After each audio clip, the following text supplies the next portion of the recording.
ஒவ்வொரு முறையும் மக்கள் தொகை கணக்கெடுப்பு முடிந்த பிறகு அங்கே தொகுதிகள் மறுவரை செய்யப்பட வேண்டும். அது நாடாளுமன்ற தொகுதிக்கான மறுவரை. அதேபோல் 140 பிரிவின்படி 170 பிரிவின்படி சட்டமன்றத்துக்கான தொகுதிகள் மறுவரை செய்யப்பட வேண்டும். முதலாக 1951ஆம் ஆண்டு, 61ஆம் ஆண்டு, 71ஆம் ஆண்டு 3 ஆண்டுகளிலே மக்கள் தொகை கணக்கெடுப்பின்படி தொகுதிகள் மறுவரை செய்யப்பட்டன. 1951ஆம் ஆண்டு மக்கள் தொகை அடிப்படையிலே 7.3 லட்சம் மக்கள் கொண்ட ஒரு நாடாளுமன்றத்துக்கு நாடாளுமன்றத்துக்கு மக்கள் தொகை நிர்ணயிக்கப்பட்டு மொத்தமாக 494 தொகுதிகள் அன்றைக்கு நாடாளுமன்றத்துக்கு தொகுதி சீரமைப்பின்படி கொண்டு வரப்பட்டன. 1961ஆம் ஆண்டு மக்கள் தொகை கணக்கெடுப்பின்படி நாடாளுமன்ற தொகுதிகளுடைய எண்ணிக்கை 522 தொகுதிகளாக உயர்த்தப்பட்டு தொகுதிகளுக்கு 8.4 லட்சம் மக்கள் தொகைக்கு ஒரு நாடாளுமன்ற தொகுதி என்று கொண்டு வரப்பட்டது. 1971ஆம் ஆண்டு மக்கள் தொகை கணக்கெடுப்பின்படி 10.1 லட்சம் மக்களுக்கு ஒரு நாடாளுமன்ற தொகுதி என்று மொத்தமாக 543 சட்டமன்ற தொகுதிகள் கொண்டு வரப்பட்டன. இது 71ஆம் ஆண்டு வரைக்கும்.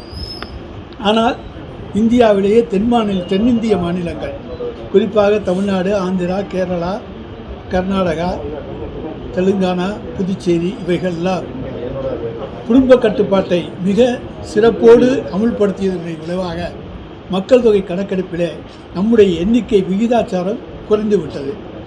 அதை அடிப்படையாக கொண்டு இந்த மாநிலங்களுடைய பிரதிநிதித்துவத்தை முக்கியத்துவமாக கொண்டு அன்றைக்கு 1976ஆம் ஆண்டு ஒன்றிய அரசு மரியாதைக்குரிய பாரத பிரதமர் இந்திரா காந்தி அவருடைய தலைமையில் இருந்த பொழுது இன்றைக்கு குடும்ப கட்டுப்பாடு போன்ற இந்தியாவினுடைய முன்னேற்றத்துக்கான சமூக பொருளாதார முன்னேற்றத்துக்கான திட்டங்களை மாநில அரசுகள் சிறப்பாக கொண்டு வந்திருக்கின்றன.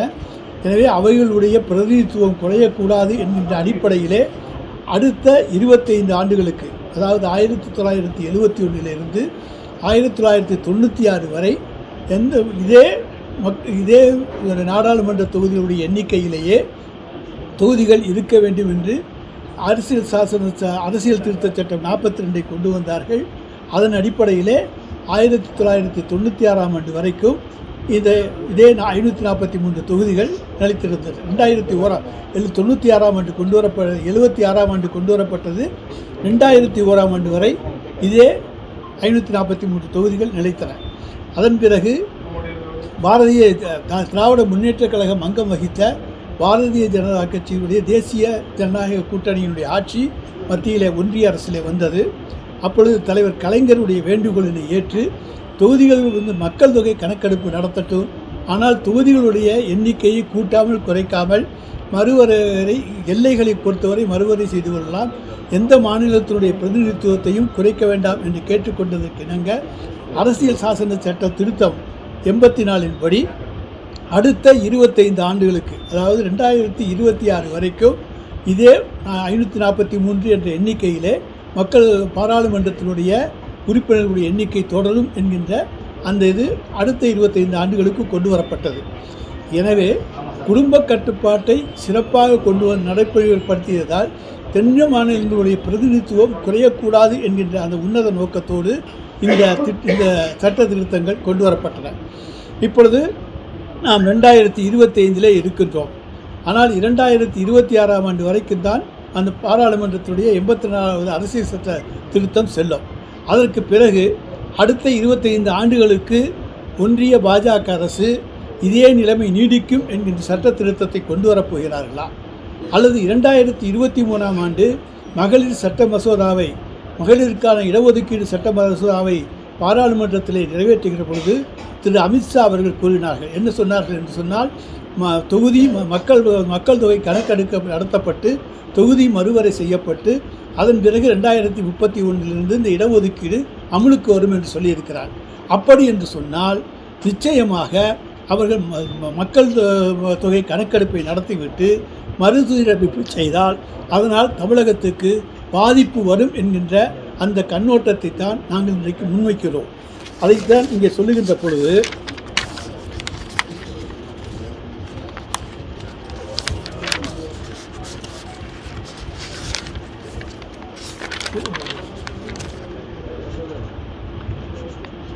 தற்போது மக்களவையில் நம்முடைய தென் மாநிலங்களுடைய பிரதிநிதித்துவம் என்பது 23.74% இருக்கிறது. இதே 543 தொடர்ந்தால் 23-74 இருக்கும். அதே நேரத்தில் இதே 543 தொகுதிகளை வைத்துக்கொண்டு மக்கள் தொகை அடிப்படையிலே 543 தொகுதிகளுக்கு மறுவரை செய்கின்ற பொழுது நம்முடைய தென் மாநிலங்களுடைய பிரதிநிதித்துவம் 18.97% குறைகிறது.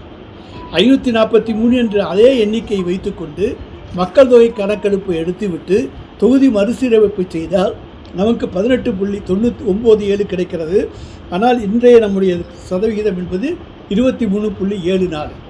அதே நேரத்தில் மக்கள் தொகை கணக்கெடுப்பை நடத்திவிட்டு மக்களவையினுடைய எண்ணிக்கை இன்றைய கணக்குப்படி கூட்டி மொத்தமாக 848 தொகுதிகள் வருகின்றன. அப்படி 848 தொகுதிகள் வருகிற பொழுது தமிழகத்துக்கு தொகுதிகள் கூட கிடைக்கும் என்று சொன்னாலும் கூட தென் மாநிலங்களுடைய பிரதிநிதித்துவம் என்பது 19.34% இருக்கிறது. எனவே தென் மாநிலங்களுடைய பிரதிநிதித்துவம் குறையக்கூடாது என்பதுதான் எங்களுடைய தலையாய கோரிக்கை. ஏனென்று சொன்னால் இன்றைக்கு உத்தரப்பிரதேசத்தில் 80 பேர் இன்றைக்கு நாடாளுமன்ற உறுப்பினர்களாக இருக்கிறார்கள். ஆனால் 848 உயர்கின்ற பொழுது 143 அது அதிகரிக்கிறது. 14.7% இருக்கக்கூடிய அந்த எண்ணிக்கை 16.86% உயர்கிறது என்பதை தெரிவித்துக் கொள்கிறேன். அதுபோல் பீகாரில் இப்போ 40 இடம், அது 848 உயர்கிற பொழுது 79 உயர்கிறது. அதாவது 7.36% இருக்கக்கூடிய எண்ணிக்கை 9.31 மாறுகிறது. மத்திய பிரதேசத்தில் தற்போது 29 நாடாளுமன்ற உறுப்பினர்கள் இருக்கிறார்கள். 848 உயர்கின்ற பொழுது 5.34 என்ற எண்ணிக்கை 6.13 உயர்கிறது. அங்கெல்லாம் நாடாளுமன்ற உறுப்பினர்களுடைய சதவிகிதம், அந்த சதவிகித அடிப்படையில் பார்த்தால் தென் மாநிலங்கள் குறைகின்றன, வட மாநிலங்களுக்கு அதிகமாக கிடைக்கிறது. இப்படி பார்த்தீர்களேயானால் இந்தி பேசுகிற ஒரு 10 மாநிலங்களிலே கூடியிருக்கின்ற அந்த இடங்களை வைத்துக்கொண்டு பாரதிய ஜனதா ஆட்சிக்கு வந்து கொண்டிருக்கிறது. இதுதான் அவர்களுடைய வியூகம். எனவே தான் மக்கள் தொகை கணக்கெடுப்பை நடத்திவிட்டு அதன் பிறகு தொகுதியை மறுசீரமைப்பு செய்தால் சுலபமாக 10 மாநிலங்களில் மட்டும் கவனம் செலுத்தினால் போதும். 26 மாநிலங்கள் மற்ற யூனியன் பிரதேசங்கள் இவற்றில் 0 வந்தாலும் அவர்கள் 80% அங்கே வெற்றி பெற்றால் ஆட்சி அமைக்க முடியும்.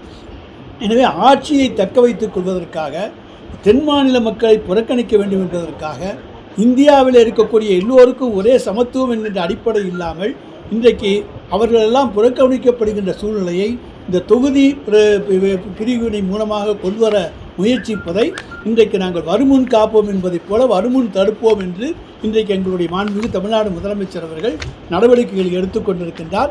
2024 சட்டமன்றத்திலே நாங்கள் தீர்மானமும் நிறைவேற்றி அனுப்பியிருக்கின்றோம்.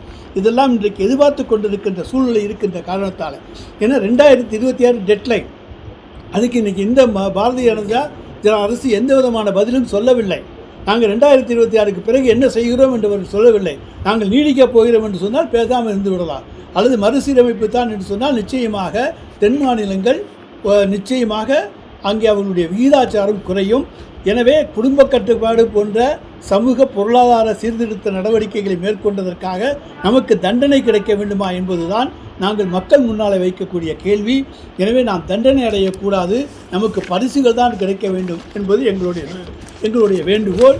எனவே தான் மறுசீரமைப்புக்கு முன்னாலே எல்லா கட்சிகளையும் கலந்து பேசி ஒருமித்த கருத்து அடிப்படையில் எப்படி இன்றைக்கு இந்திரா காந்தி அரசும் வாஜ்பாய் அரசும் தொடர்ந்து 25 ஆண்டுகளுக்கு நீடித்து தந்தார்களோ அதைப்போல இந்தியா பாதிக்காமல், இந்தியாவில் இருக்கக்கூடிய மக்களுடைய பிரதிநிதித்துவ அடிப்படை பாதிக்காமல் இன்றைக்கு நாடாளுமன்றத்தினுடைய தொகுதிகள் இன்றைக்கு மறுவரை செய்யப்பட வேண்டும் என்பதுதான் எங்களுடைய திராவிட முன்னேற்றக் கழகம், எங்களுடைய இந்தியா கூட்டணியுடைய இருக்கக்கூடிய கட்சிகளுடைய இதுவாகும்.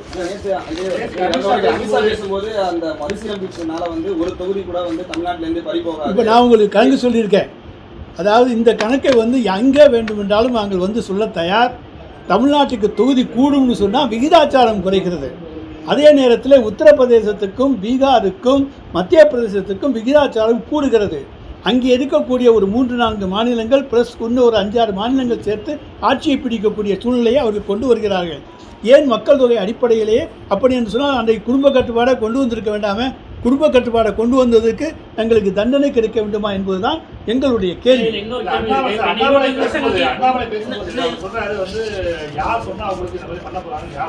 சார், நான் 2026 டெட்லைன் 1976 அன்றைக்கு இந்திரா காந்தி அரசு 25 ஆண்டுகள் நீடித்தது. 2002 வாஜ்பாய் அரசு 2026 வரை நீடித்திருக்கிறது. 2026 ஒன்றிய பாஜக அரசு என்ன செய்ய போகிறது? ஒன்று இதை நீடிக்க வேண்டும், அல்லது மக்கள் தொகை கணக்கெடுப்பு நடத்தியாக வேண்டும். என்ன செய்ய போகிறோம் என்பதை அவர்கள் சொல்ல வேண்டும். அதுதான் நாங்கள் சொல்லிட்டுப்பேன். மறுசீரமைப்பு என்பது மக்கள் தொகை அடிப்படையில் இருக்கக்கூடாது. அதனால் தென் மாநிலங்கள் பாதிக்கப்படுகின்றன. தென் மாநிலங்கள் பாதிக்கப்படக்கூடாது என்பதுதான் எங்களுடைய நிலைப்பாடு. அதை வலியுறுத்தி ஒத்த கருத்துடைய கட்சிகளுடைய தீர்மானமாக அதை நாங்கள் அனுப்பப் போகின்றோம். இது தமிழகத்தில் இருக்கக்கூடிய மனச்சாட்சி உள்ள ஒவ்வொருவரும் ஏற்றுக்கொள்வார்கள். நம்முடைய விகிதாச்சாரம் குறைகிறது என்பதுதான் எங்களுடைய குற்றச்சாட்டு. இந்த விகிதாச்சார கணக்கை நாங்கள் இன்றைக்கு சொல்லியிருக்கிறோம். இதை யார் மறுத்தாலும் எந்த மேடையிலும் நாங்கள் விவாதிப்பதற்கு தயாராக இருக்கின்றோம். புள்ளி விவரங்களோடு தான் பேசுகிறோம்.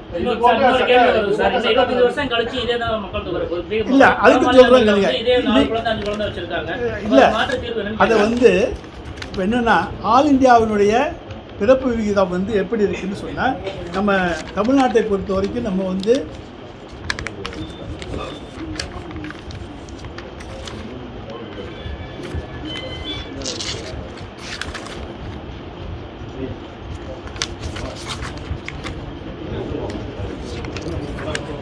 அதாவது 2.1 ஆல் இந்தியா சராசரி, தமிழ்நாட்டினுடைய சராசரி அது 1.8, பீகாருடைய அதாவது உத்தரப்பிரதேசம் 2.4, பீகார் 3. ஆக அவங்களுடைய குழந்தை கருத்தரிப்பு என்பது அதிகம். தமிழகம் என்பது இந்தியாவினுடைய சராசரிக்கு கீழே இருக்கிறோம். 2025 நம்ம இன்னும் கீழே 1.5க்கு வந்துடுவோம். இவங்க 2030 நாங்கள் 1.5க்கு வரணும், அல்லது 2050க்குள்ளே கொண்டு வருவோங்கிறாங்க. அது கொண்டு வர்ற போது பீகார் 1.5க்கு வர்ற போது நம்ம இன்னும் 1 இந்த அளவுக்கு குறைந்து விடுவோம். அதுக்குள்ளே இன்னும் 25 வருஷம் கொடுங்க. அதுக்குள்ளே என்ன முயற்சிகள் நடக்குதோ பார்ப்போம்.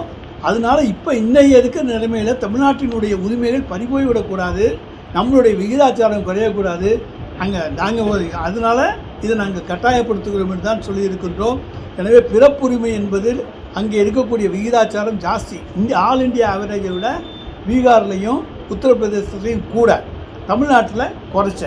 எனவே அந்த விகிதாச்சார அடிப்படையில் இப்போ நாங்கள் கேட்குறோம். சார், கால நீட்டிப்பு இன்னும் 25 வருஷம் கேட்குறீங்களா? நீங்கள் தந்தால் நல்லது. அது அவங்க தான் சொல்கிறோம். நாங்கள் நிச்சயமாக பார்லிமெண்ட்டில் அவங்க சட்டம் கொண்டு வர்றாங்கன்னா அந்த நேரத்தில் வாஜ்பாய் அரசு கேட்டது, அதை போல் பாரத பிரதமராக இந்திரா காந்தி அவர்கள் இருந்தபோது கேட்டார்கள். இது தலைவர் கலைஞர் எழுதிய கடிதம். மக்கள் தொகை கணக்கெடுப்பு நடத்தப்பட வேண்டும், தொகுதி மறுசீரமைப்பு செய்யப்பட வேண்டும். ஆனால் மக்கள் தொகை கணக்குக்கு ஏற்ப தொகுதி மறுசீரமைப்பிலே தொகுதிகளுடைய எண்ணிக்கை பாதிக்கப்படக்கூடாது. இந்தியா கூட்டணியில் இருக்க சில கட்சிகள் கூட, குறிப்பாக ஒன்றிய அரசு கொண்டு வந்த மும்மொழி திட்டத்தில் இந்தியா கூட்டணியில் இருக்க கட்சிகள், குறிப்பாக கர்நாடகாவில் அதை ஏற்றுக்கிட்டு, மும்மொழி திட்டத்துக்கு நான் இப்போ மும்மொழி திட்டத்துக்கு வரல, அது வரல சார், நான் வந்திருக்கேன், ஏற்றுக்கிட்டாங்க. அது அவங்க கருத்துக்கள். நாங்கள் என்ன சொல்கிறோம், இன்னைக்கு சைனாவிலையும் ஜப்பான்லையும் ஒரே மொழி தான் பேசுகிறாங்கன்னு சொல்கிறோம். அதை பற்றி நம்ம சொல்ல முடியுமா? நான் மும்மொழி திட்ட பிரச்சனைக்கு வரவில்லை. நான் நம்முடைய மக்கள் தொகை பிரச்சனை அடிப்படையிலே நம்முடைய நாடாளுமன்ற தொகுதிகளுடைய எண்ணிக்கை குறையக்கூடாது என்பதற்காக சொல்லுகிறேன். அவங்க இதெல்லாம் ஏற்றுக்காத போது இந்த தமிழ்நாடோட கோரிக்கையை உங்க இந்தியா கூட்டணியில் இருக்க தென் மாநிலங்கள் ஏற்றுக்குமா? நிச்சயமாக தென் மாநிலங்கள் விழிப்புணர்வு ஏற்பட்டு இதே கருத்தை நிச்சயமாக ஆதரிப்பார்கள். பல்வேறு தீர்மானங்கள், பல்வேறு சட்டத்திட்டங்கள்லாம் நம்ம போயிட்டு நம்ம சென்ட்ரல் கவர்மெண்ட் நம்ம அமைச்சிருக்கோம், எந்த நடவடிக்கை அவங்க எடுக்கல. இந்த தீர்மானத்தில் அவங்க நடவடிக்கை எடுப்பாங்கன்னு நாங்கள் எதிர்பார்க்கல. தீர்மானம் போட்டு அனுப்பிச்சிருக்கோம், அதுக்கு நடவடிக்கை எடுத்தால் நல்லது. இல்லாட்டி பாராளுமன்றத்தில் அவங்க சொல்லணும்ல, நாங்கள் அடுத்த 25 ஆண்டுகள் நீடிக்க போகிறோமா, அல்லது மறுசீரமைப்பு செய்ய போகிறோமா. மக்கள் தொகை கணக்கெடுப்பு வேணும், அதில் நாங்கள் மறுக்கலை. மக்கள் தொகை கணக்கெடுப்பு வேணும். ஆனால் தொகுதி 543 தொகுதியை வச்சு அதுக்குள்ள நீ டிவைட் பண்ணிக்க. மக்கள் தொகை கணக்கெடுப்பு அது எங்களுக்கு ஆட்சேபம் இல்லை. அங்கே மக்கள் தொகை கணக்கெடுப்பு அடிப்படையில் தான் ஜாதிவாரி கணக்கெடுப்பும் எடுக்கப்பட வேண்டும் என்று சொல்லுகிறோம். அதிலெல்லாம் மாறுபட்ட கருத்தே எங்களுக்கு கிடையாது. ஆனால் தொகுதி மறுசீரமைப்பு என்பது என்ன மக்கள் தொகையை எண்ணிக்கையை மக்கள் தொகையை கூட்டிக் கொள்ளுங்கள், எண்ணிக்கையை குறைக்காதீர்கள். சார், மகளிர் சட்டம் 2024 கொண்டு வரையில 2031 அமெண்ட்மெண்ட் கொண்டு வரும்னு சொன்னாங்க. அது மாதிரி இதுக்கு ஒரு அமெண்ட்மெண்ட் கேட்குறீங்களா நீங்க? அவங்க சொன்னாங்கன்னா இந்த மக்கள் தொகை கணக்கெடுப்பு முடிந்த பிறகு தொகுதி மறுசீரமைப்பு செய்த பிறகு இது அமலுக்கு வரும்னு சொன்னாங்க. அது இப்போ அது செய்யலைன்னா அது அமலுக்கு வராது. இல்லாமல் அவங்க அமல்படுத்தலாம். இப்போ இருக்கக்கூடிய சூழ்நிலையிலேயே எங்கெங்கே லேடிஸுக்கு எங்கெங்கே கொடுக்கலாம். இப்போ ரிசர்வ் தொகுதியெல்லாம் இருக்குது, அதனால ஒன்றும் பிரச்சனை இல்லை. மகளிர் தொகுதி இந்த பாப்புலேஷன் அடிப்படையிலேயே எங்கெங்கே பெண்கள் தொகை அதிகமாக இருக்கோ அதை பெண்களுக்கு ரிசர்வ் பண்ணலாம். அதில் ஒன்றும் ஆட்சேபனையே கிடையாது.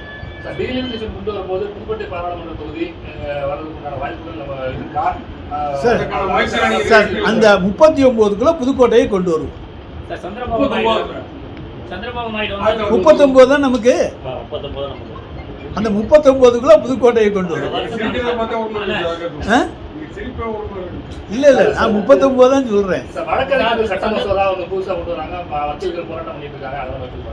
அதெல்லாம் நிச்சயமாக அதாவது பார் கவுன்சில் ஆஃப் இந்தியா அதில் தலையிட்டு இருக்கு. சுமூகமான முடிவுகளை எடுப்பார்கள். சந்திரபாபு நாயுடு தயவுல தான் பாஜக அரசு இருக்கு. அப்படி இருக்கும் தென் மாநிலத்துக்கு எதிராக ஒரு சட்டத்தை மத்திய அரசு அவருடைய கருத்து சொன்னா தான் தெரியும். அவர் இல்லை நிலைப்பாடு தெரிவிக்கலையா? ஆரம்பிச்சிருக்கோம். சரி, அடுத்து இப்போ முதல்ல தமிழ்நாட்டில் ஒருங்கிணைப்போம், அப்புறம் தென்னிந்தியாவை ஒருங்கிணைப்போம். நேற்று தமிழ்நாடு அமித்ஷா தேச துரோக ஆட்சி தமிழ்நாட்டில் நடக்குது. தேச துரோக குற்றம் நாங்கள் என்ன பண்ணணும்னு சொல்லட்டும். தேச துரோக ஆட்சின்னு சொன்னால் நாங்கள் இந்த தேச துரோகம் என்ன செயல் செஞ்சோம், இந்த அரசாங்கம் என்ன செய்திருக்கிறது, மக்களுக்கு நல்லதை தான் செஞ்சுருக்கோம். நாங்கள் ஒன்றும் தேச துரோக குற்றச்சாட்டுனா சொல்லட்டும். அதுவும் உள்துறை அமைச்சர் இப்படி சொல்லியிருக்காருன்னா என்ன குற்றச்சாட்டு என்று சொல்லிவிட்டு சொன்னால் அதுக்கு நாங்கள் பதில் சொல்ல தயாராக இருக்கிறோம். தமிழக கடலோர பகுதியில் மீண்டும் ஹைட்ரோ கார்பன் எடுக்கிறதுக்கு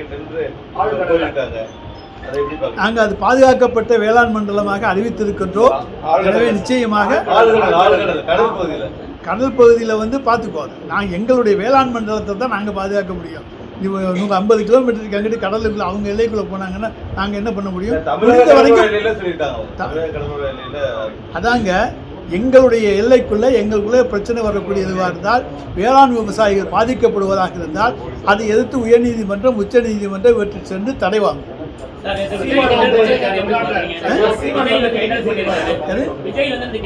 அதான் அவர் பண்ணிட்டு போறாரு. அவர் பாயாசத்தை பத்தி பேசுவார்.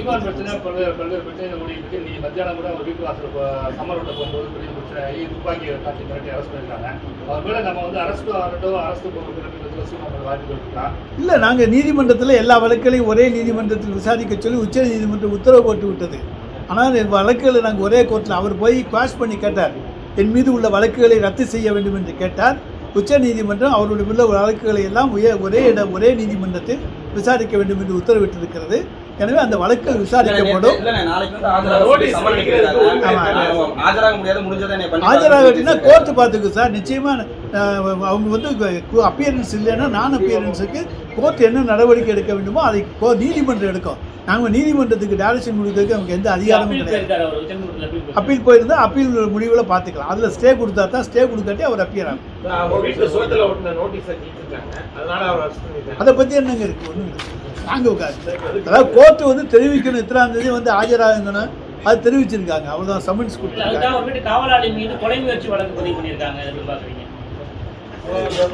யாரையும் தாக்கியிருந்தா அதுக்கு பதில் சொல்ல வழக்கு தொடக்க வேண்டியதானே? வேண்டாங்கிறீங்களா?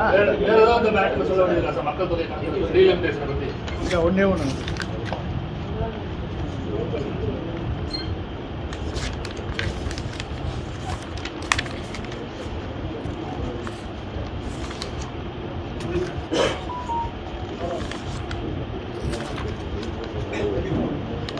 அதாவது 2023ஆம் ஆண்டு நிஜாமாபாத்தில் தெலுங்கானாவில் சட்டமன்ற தேர்தல் போது இன்றைய பாரத பிரதமர் மோடி இன்னைக்கு பேசுகிறார். என்ன பேசியிருக்காருன்னு சொன்னால், மக்கள் தொகை அடிப்படையில் தொகுதி மறுவரை செய்யப்பட்டால் தென்னிந்தியா 100 தொகுதிகள் வரை இழக்க நேரிடும். இது பயமுறுத்தும் நாங்கள் இல்லை. இன்றைய பிரதமர் மோடி அவர்கள் அன்றைக்கு நிஜாமாபாத்தில் 2023ஆம் ஆண்டு தெலுங்கானா சட்டமன்ற தேர்தலில் பேசுகிற போது சொல்லியிருக்கார், தொகுதி மறுவரை நடத்தினால் தென்னிந்தியா 100 இடங்களை இழக்க நேரிடும். தென்னிந்தியா இதனை ஏற்குமா? தென்னிந்தியா காங்கிரஸை மன்னிக்குமா? இதெல்லாம் தேர்தல் பிரச்சாரத்தில் காங்கிரஸை எதிர்த்து பேசுகிறான்னு நினச்சி அவர் பேசுகிறார். அண்ணாமலை சொன்னது அந்த காங்கிரஸ் ஆட்சியில் கொண்டு வந்த இது மக்கள் தொகை அடிப்படையில் பண்ணது, அதனால வந்து இப்போ விளைவுகள் ஏற்பட்டது. நாங்கள் வந்து அதில் பண்ண மாட்டோம். இல்லைங்க, காங்கிரஸ் தான் மக்கள் தொகை அடிப்படை, அதாவது 51, 61, 71 காங்கிரஸ் கொண்டு வந்தாங்க. 81 அவங்க கொண்டு வரல. அதுக்கு பிறகு 76ல் 25 வருஷத்துக்கு தமிழ்நாடு போன்ற மாநிலங்களுடைய கோரிக்கையை ஏற்றுக்கொண்டு நீடித்து விட்டார்கள். அதனால் இது காங்கிரஸ் கொண்டு வந்ததுன்னு எந்த குற்றச்சாட்டும் அவங்க மேலே போய் பட முடியாது என்ன. ஆனால் இதே நேரத்தில் பாரத பிரதமர் மோடி சொல்லியிருக்கார், தென்னிந்தியா 100 இடங்களை இழக்கும், இதை நீங்கள் தாங்கிக் கொள்வீர்களா கேட்குறது யார்? இன்றைய பாரத பிரதமர். அப்போ மறுசீரமைப்பு வந்தால் தென்னிந்தியாவுக்கு பாதிப்பு என்று சொல்லியிருப்பது பாரதிய ஜனதா கட்சி தான். எனவே இதை வந்து அவர் பேசின பேச்சு தான் நாங்கள் சொல்கிறோம். பாராளுமன்றத்திலே அமித்ஷா பேசியிருக்கிறார். அங்கே பொதுக்கூட்டத்தில் நிஜாமாபாத்திலே 2023 பாரத பிரதமர் மோடி பேசியிருக்கிறார். எனவே அதனுடைய அடிப்படையில் 100 சீட் நீங்கள் இழக்க, ஒரு 100 சட்ட நாடாளுமன்ற தொகுதி இழப்பீர்கள் என்று சொல்லுகின்ற பொழுது அதை பயமுறுத்துகின்ற சொல்லாக சொல்லி காங்கிரஸை நீங்கள் தான் ஏற்றுக்கிறீங்களா, இந்த மாதிரி செய்வாங்களா அப்படின்லாம் சொல்கிறார். அதனால் இதனுடைய பாதிப்பு இருக்குங்கிறத அவங்களே ஒப்புத்துக்கிறாங்க.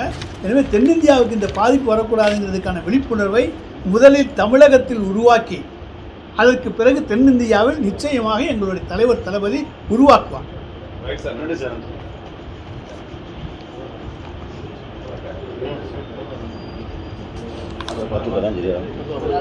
வேற ஒன்றும் இல்லையே. பேசவே வேண்டாம்.